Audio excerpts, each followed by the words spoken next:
Alright, Schlockmeisters fans, going back to the 80s again, we're going to watch a film called Rest in Pieces. Let's watch.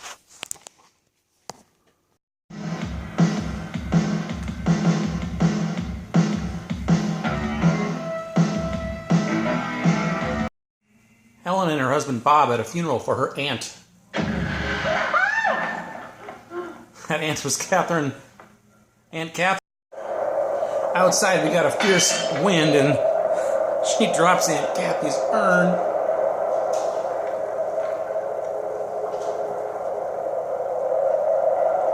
And so This is a videotape of her will. All my fortune. You're going to inherit all my worldly possessions. You're going to be richer than you ever imagined. These are the caretakers. No house. She's dead. She has 8 You're Helen Hewitt, aren't you? properties here. That's right. I'd have recognized you anywhere. You know why? Because I see your face every day, year after year. Yeah, but that was before I was born. Apparently Catherine was in a nut house at one point. No. My mother didn't like to talk about Aunt Catherine. It's as if something bothered her. Helen decides to take a bath where she's promptly attacked by a rogue shower curtain. She sees images of her dead Aunt Catherine. Turns out there's a lot of people on her estates. We have a very special relationship with Dr. Anderson. Oh, yes. And then there's Lewis. He's not as fierce as he looks. They're afraid the new owners may kick them out. Wishes are fulfilled, we must proceed with the utmost care. Let's not forget, we will be homeless if we're not allowed to stay here. Mrs. Boyle would never let that happen. Never have to pay any rent here. We were sure the lawyer would have told you that. No, he didn't. We are guests here. So you paid no rent. Aunt Catherine didn't like banks, so she's allegedly hidden $8 million somewhere in the house. Bob goes looking for it that night. All he finds is a bunch of rotten food and some rats. No money. Helen wakes up, finds her Bob is gone, and she keeps seeing images of her aunt again. They all went to see this string quartet play, and once they were done playing, they decided to kill them all. They literally attack and butcher all of them.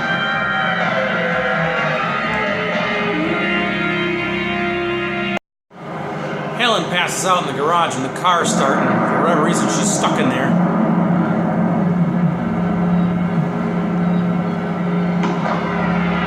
Bob comes and rescues her. Meanwhile, the crazies are taking care of their severed heads and body parts.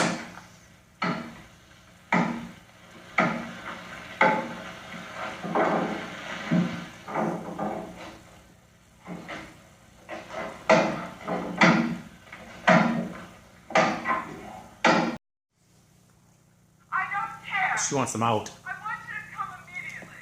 That's her lawyer. I want you to evict these people. And I also demand to know where my aunt kept her money. I don't know where her money is.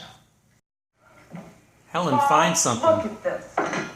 Stuart Whitmore. I knew I heard his name before. According to this, he died 6 years ago. That's absurd. Apparently all the people in the yourself? house have died. A couple of times. But only because it's so lonely. She flirts with it, Bob. You can't be too cheeky, can you? I guess not. We're going to Reverend Flaherty's sermon. We sing hymns and he talks to us about eternity and things like that. Do you believe in eternity? This guy has some interesting news about As you know, Helen's aunt. Mrs. Boyle will soon be in our midst.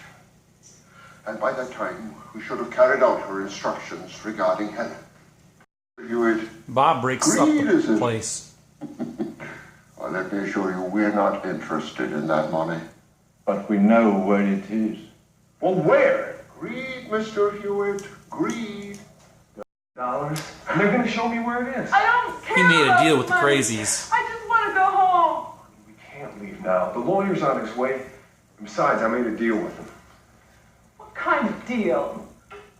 Simple, really. I mean, they're going to show me where the money is if we let them stay here. The lawyer was on his way, like he said he would be.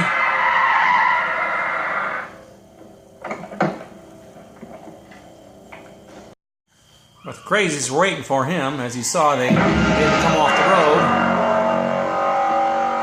And then this.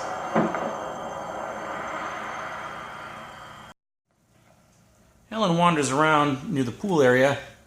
The crazies jump out at her, rip her bathrobe off so she's topless, and then toss her in the pool. Coming to get you. They won't go in the pool together. Then Bob shows up.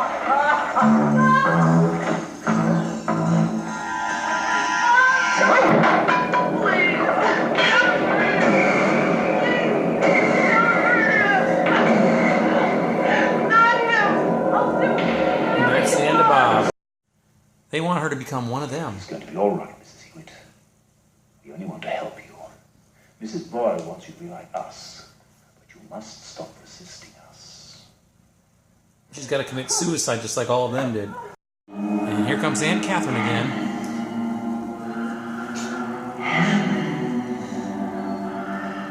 Soon I'll be with you again, Helen. And you with us forever. Yourself. Of course.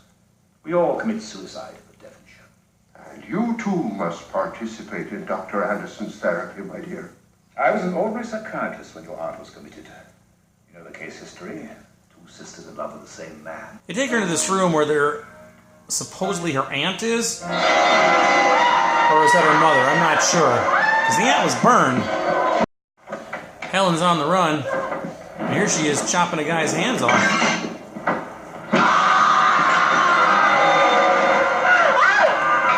That's some decent gore.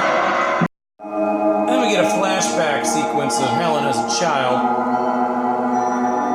visiting her aunt in a nut house.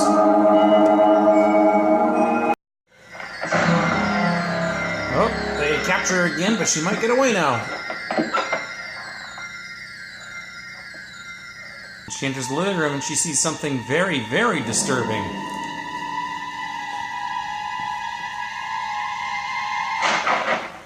It's her husband, Bob. Why, Mr. Hewitt? Apparently he's in on this. Forget about it. You promised me you wouldn't harm her. We won't. I've lived up to my end of the bargain. And I'm not sure what's going on now in this film, but that's his gravestone.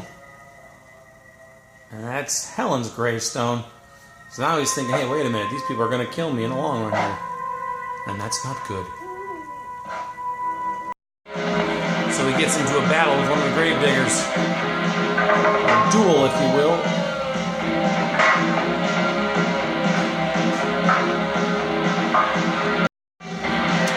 Bob ends up getting the upper hand here, or in this case, the upper head.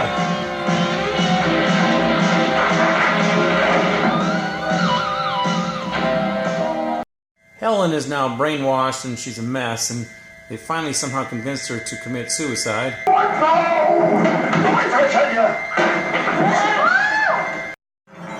Bob saves her. They get briefly separated though, and then he ends up in a fight with a guy with an axe. So what does a woman do after she finds her husband killed by an axe in a garage? She decides to attack the car. That'll teach her. Fast forward to some undetermined time later. Helen's on a plane heading who knows where. Uh-oh. And this is how our movie ends.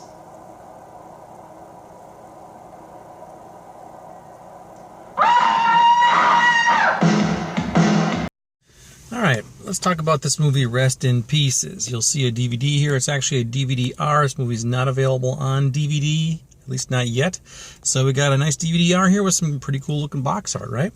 So anyway, this is a movie that came out in the late 80s, 1987, I believe. Came out on videotape probably the following year, 88. believe that's about the time that I rented it, copied it. I can't remember if I watched it or not at the time. I think I actually may have. I actually may have seen it on cable too, but I saw it for sure at some point in the late 90s. It's actually not a horrible film, but it's not the greatest film in the world either. We have a lead actress near her named Lori Jean. No, is that right? Lori Jean, yeah, it's like Lori Jean Vale or something like that is what her name is. She actually is a pretty good-looking actress, and she actually gets naked 4 or 5 times in this movie, which is one of the highlights of the film.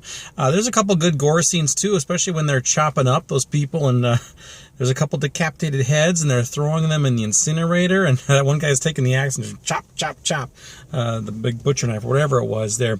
What we don't understand in this movie is what exactly are these neighbors, the ones who live on this property at Aunt Catherine's place?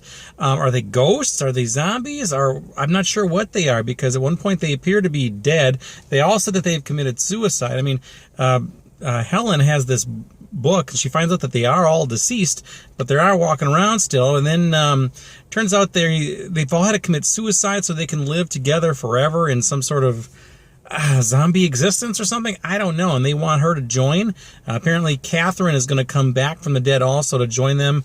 I don't know, it was kind of hard to follow the whole damn thing there. Then it seems like at the end there they kind of weren't. Like they actually hired Bob, her husband, to double cross her to kind of make her think she's nuts. So were they not dead? I don't know. I really don't know what exactly the deal was with this movie. And of course that really strange ending. Bob is presumed dead in the garage there, so she decides to attack a car, and then the next thing you know, it just fast forwards to some undetermined time later, and she's on an airplane, presumably going back home to wherever it is home is, and all these zombie people are on the plane again, and that's how it ends.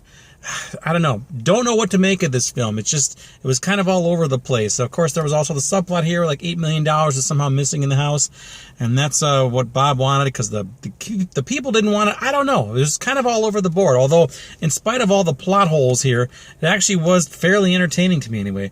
Again, thankfully we did have some nude scenes in this movie from our main actress, who, by the way, I wasn't overly impressed with her acting ability. She only did 4 other things, and one of them was a Love Boat. But yeah, other than that, she's disappeared. I don't think we've seen her since the 80s. So where are you, Lori Vale? So anyway, it's called Rest in Peace. It's available on VHS, or at least it was. I'm sure you can get some used copies floating around on Amazon. In fact, if you click a link down below, I should have an Amazon link there where you can buy it directly. So otherwise, you can... If you look around, you can probably track down a DVD-R of this too. Maybe it's streaming as well. But anyway, it's an interesting little flick. So let me know what you think about it if you've seen it. It's called Rest in Pieces. Great title. And leave some comments down below. We'll talk about it. Bye.